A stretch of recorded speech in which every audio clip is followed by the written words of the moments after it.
आज हम अध्ययन करेंगे चरक निदान स्थान का 5th चैप्टर, जिसका नेम है कुष्ठ निदानम अध्याय। श्लोक नंबर 3। सप्त द्रव्याणि कुष्ठानाम, यानी कि जो कुष्ठ है ये 7 द्रव्य इसमें इन्वॉल्व होते हैं, ठीक है ना। यानी कि 7 द्रव्य कुष्ठ के कारण होते हैं, जिसमें त्रयोदोषा वात पित्त श्लेष्मा नाम प्रकोपण विकृता दुष्याश्च शरीर धातव त्वक मान शोणित लसिकाश्च चतुर्धा दोष उपघात विकृता इति। यानी कि जो दोष होते हैं इसमें त्रिदोष वात पित्त और कफ होते हैं, और जो दूष्य है ये क्या है, त्वक मांस शोणित और लसिका, ठीक है। इसका सीक्वेंस इम्पोर्टेंट है। और सेम विसर्ग में भी यही दूष्य पाया जाता है। न च किंचित अस्थि कुष्ठम एक दोष प्रकोपम निमित्तम, यानी कि कोई भी ऐसा कुष्ठ नहीं है जो सिंगल दोष से है। दैट इज़ जितने भी कुष्ठ है वो सारे ही त्रिदोषज है। और कुष्ठ के संदर्भ में जो सुश्रुत में बताया गया है, सारे कुष्ठ क्या होते हैं, त्रिदोषज और कृमिजन्य होते हैं, ठीक है।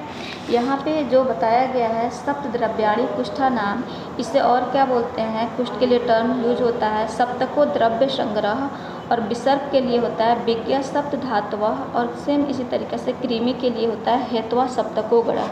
ये इम्पोर्टेंट है, इसको ध्यान में रखना है। फिर कुष्ठ के भेद बताए गए हैं।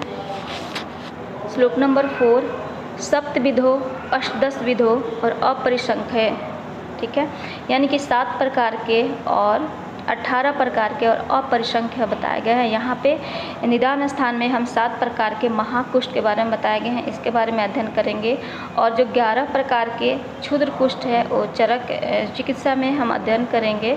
ये मिलाकर के 18 हो जाता है। और अपरिसंख्य जो बताया गया है, जब सारे त्वक विकार को इंक्लूड कर देते हैं तो अपरिसंख्य हो जाता है, ठीक है।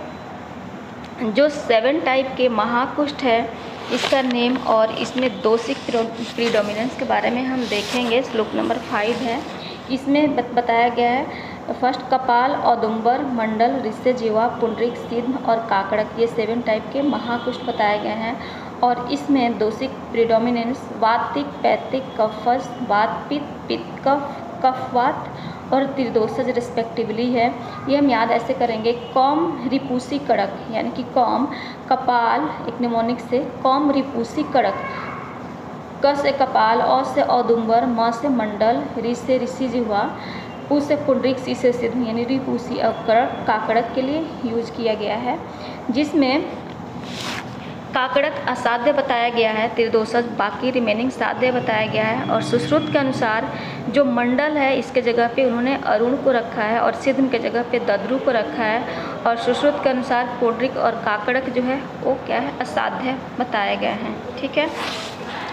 फिर हम देखते हैं इसके निदान।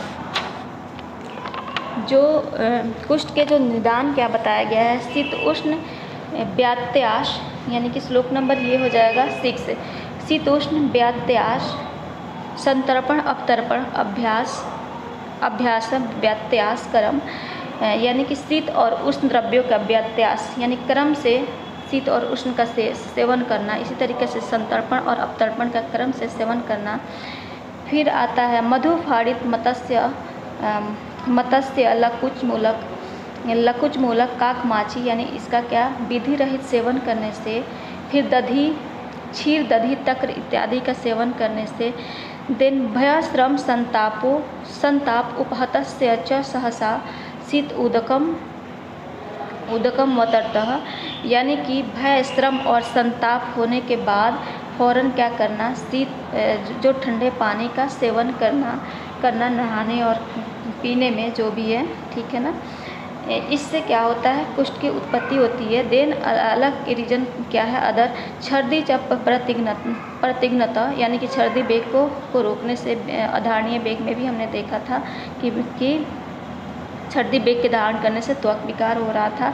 स्नेहाश्च अतिचरता, यानी कि अधिक स्नेहन के प्रयोग करने से, क्योंकि ये जो भी कुष्ठ और प्रमेह ये सारे डिजीज, कुष्ठ और प्रमेह क्या है, संतर्पण जन्य व्याधि है, तो स्नेह क्या संतर्पण का काम करेगा। त्रायोदोषः युगपत प्रकोपम अपदन्ते, यानी कि ये सारे सेवन करने से तीनों दोषों का एक साथ साइमल्टेनियसली क्या होता है, प्रकोप होता है। और इसी तरीके से त्रयोदोषा युगपत हम कहाँ पढ़े थे, सन्निपातः ज्वर में पढ़े थे, आगे रोहिणी और आमवात में भी देखेंगे, और वाग्भट के अनुसार अलसक और विसूचिका में भी ये दिया गया है त्रयोदोषा युगपत प्रकोप पद्धति। फिर हम देखते हैं इसके पूर्व रूप में क्या है, अस्वेदन, अस्वेदम, अतिस्वेदनम, ठीक है ना, या तो स्वेद का आना नहीं या बहुत ज़्यादा स्वेद, ये जो लक्षण है ये स्रोतों जो स्वेदवा स्रोत का दुष्टि का लक्षण है। हम चरक विमान 5 में पढ़ेंगे, ठीक है ना। स्वेदवा स्रोत के दुष्टि का जो लक्षण था ये क्या था, शीतोष्ण का व्यत्यास सेवन करना था। तो यहाँ हम निदान में देखे थे शीतोष्ण का व्यत्यास क्रम से सेवन, तो लक्षण में क्या देख रहा है इसके सर्वपूर्व रूप में, अस्वेदनम, अतिस्वेदनम, फिर पारुष्यम हो जाता है, सुप्तता परिदाह, परिहर्षो लोम हर्ष, काय छिद्रेशु उपदेह, सेम प्रमेह के पूर्व रूप में देखने को मिला था, वहाँ पे भी वर्णन किया गया है। फिर स्वल्पान अपि च वर्णाम दुष्टि संरोहणम च इति, यानी कि इसमें जो प्रमेही सॉरी कुष्ठी के जो पेशेंट होते हैं उसके व्रण का हीलिंग क्या होता है, बहुत लेट से होता है, ठीक है ना। आगे हम देखते हैं अब एक एक करके जो कुष्ठ है, महाकुष्ठ है, इसके लक्षण को। कपाल कुष्ठ क्या वातिक नेचर होता है, तो इसका ये दिया गया है, जो लक्षण दिया गया है, रुक्ष अरुण पारुष्य, अरुण वर्ण का होता है, और क्योंकि वातिक है अरुण वर्ण का, और विषम विसृतानी वातिक है इसलिए विषम विसृतानी। फिर उदुम्बर कुष्ठ, ये पित्तल नेचर होता है, इसका वर्ण जो वर्ण बताया गया है ताम्राणी वर्ण का, और पक्व उदुम्बर फल वर्ण, पक्व उदुम्बर फल का जो वर्ण होता है इस तरीक़ा से। मंडल कुष्ठ कफज होता है, तो कफज के लिए इसमें क्या है, स्निग्धानी गुरु उत्सेदवंती, ठीक है ना, बिकॉज क्या है यहाँ पे कफज प्रधान है, और बहुक्लेद कंडू क्रीमिणी क्योंकि कफज है। और रक्त सख्त गति समुत्थान, यानी कि धीरे धीरे क्या होता है इसका स्प्रेडिंग होना, ठीक है ना, सख्त गति होता है कफज नेचर होने की वजह से। रिस से जीवा वातिक प्रतीक होता है, इसका बताया गया है कि जिस तरीक़ा से रिस से भालू को बोलते हैं, जीवा का जो कलर होता है वर्ण होता है, इस तरीक़ा से क्या होता है, जो कुष्ठ होता है इनका जो लाल रंग, यानी कुष्ठ कठोर और लाल रंग के होते हैं, और बाह्य भाग और भीतर का भाग कालिमा युक्त होता है, ठीक है ना, यहाँ पे ये बताया गया है। और इसमें सुगति समुत्थानम, यानी कि बहुत जल्दी क्या होता है, फैलता है, फैलने वाला होता है। पुंडरी कुष्ठ पित्तज और कफज नेचर का होता है, इसमें बताया गया रक्त शुक्ल रक्त अभासानी रक्त पर्यंतानी, यानी कि जो इंटरनल जो पार्ट होता है पुंडरी कुष्ठ का, ये लाइट रेड कलर का होता है, शुक्ल रक्ताभ यानी लाइट रेड कलर का, और रक्त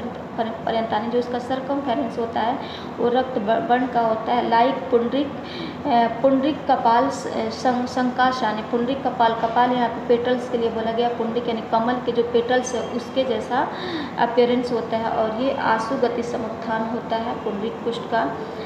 देन आता है सिद्ध कुष्ठ परुष अरुणाणी कलर होता है, शुक्ल रक्त अभासनी कलर का होता है, और इसका मेन जो लक्षण है ये अलाबु पुष्प संकासनी, जो अलाबु यानी कि कद्दू लौकी का जो फूल है उसके तरह इसके लक्षण देखने को मिलता है। फिर चरक चिकित्सा में चरक चिकित्सा 7 में बताया गया है, जिसका जो स्थान है प्रायतः उरसी उरक प्रदेश में देखने को मिलता है, और रजघृष्टम विमुंचति, यानी कि वहाँ पे इचिंग होती है, जब खुजली करते हैं तो वहाँ पे रज की तरह क्या होता है बाहर निकलता है, घृष्टम विमुंचति निकलता है। और जो सुश्रुत ने सिद्ध के लिए बताया है वो प्रायश्च ऊर्ध्वकाय बताया है, और सुश्रुत में एक और लक्षण दद्रु का जो लक्षण है ये अतसी पुष्प जैसा बताया गया है, लाइक सिद्ध कुष्ठ में चरक में अलाबु पुष्प बताया गया। इस तरीके से जो पुष्प का वर्ण अतसी पुष्प दद्रु के लिए भी बताया गया है सुश्रुत में, ठीक है। काकड़ा कुष्ठ के बारे में देखते हैं, श्लोक नंबर 8, इसमें बताया गया सर्व कुष्ठ लिंगम, यानी कि जो काकड़ा कुष्ठ है ये त्रिदोषज होता है, और सारे कुष्ठों के लक्षण इसमें देखने को मिलता है, और ये असाध्य होता है। रिमेनिंग जो कुष्ठ होता है वो सारे साध्य होते हैं। कुष्ठ के उपद्रव 11 में विश्रस्व अंग भेद यानी कि स्राव होता है, विश्रवण अंग भेद यानी कि जो भी कोई फोड़े फुंसी होते हैं वहाँ से क्या होता है, स्राव होता है। और पतन अंग अवयव नाम, यहाँ पे अंगों का पतन होता है, ये इम्पोर्टेंट ये है, क्या बोलते हैं, उपद्रव। यहाँ पे इसमें जो कुष्ठी रोगी होते हैं इसके अंगों का पतन होने लगता है, क्योंकि अकॉर्डिंग टू सुश्रुत जो कुष्ठ होता है इसका निदान में बताया गया त्रिदोष और कृमि, रक्तज कृमि बेसिकली इसमें पाया जाता है। तो रक्तज कृमि क्या करते हैं, जो इसका जो ये होता है खाना होता है, ये जो जितने भी सॉफ्ट बोन्स होते हैं, अस्थि होते हैं, तरुण अस्थि का भक्षण कर लेते हैं, जिससे क्या होता है, अंग का पतन होने लगता है, ठीक है ना। देन इसके बाद से पतन अंग अवयव नाम के बाद तृष्णा, ज्वर, अतिसार, दाह, दौर्बल्य, अरोचक, अविपाकश्च बताया गया है, ठीक है। ये कुष्ठ के असाध्य लक्षण जानना चाहिए जब ये सारे लक्षण उत्पन्न हो जाए तो।